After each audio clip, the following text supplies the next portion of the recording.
Në 11 maj të bëhemi bashkë për Shqipërinë në Bashkimin Evropian. Ky është apeli i Edi Ramës për qytetarët përtej përkatësive politike. Krijimi i vetdijes që në 11 maj duhet të krijojmë një blok kompakt përtej të majtës dhe djathës, përtej dasive partijake, përtej tifozllëkut dhe rendjes pas fanelave të partisë, është një domosdoshmëri. Jo për të bërë të gjithë socialistë, larg qoftë, por për të kompaktësuar mesazhin për Bashkimin Evropian, për të mbështetur fuqishëm negociatat. Bashkimi Evropian, thot kryeministri, është garancia e vazhdimit të reformës në drejtësi.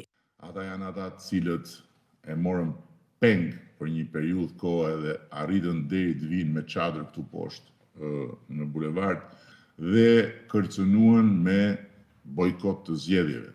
Sigurisht ishte luli në krye, por luli kuptohet ishte kukulla e bufit Knetës.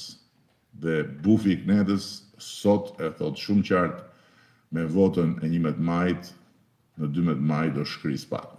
Sali Berishën e quajti pengmarrës të Partisë Demokratike dhe procesin e primareve propagandë hipokrite. I bie pragu të dëgjoj dera, se po t'i biesh asaj dere nuk hapet.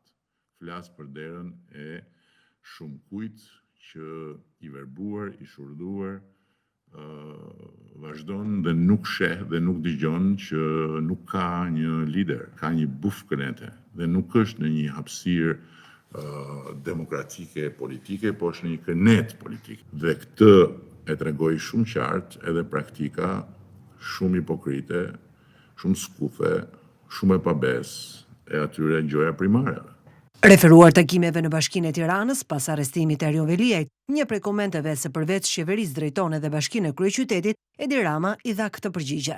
Unë punët në bashki kam mbyllur në 2011 e dashur Rozeta, nuk jam kryetari i Bashkisë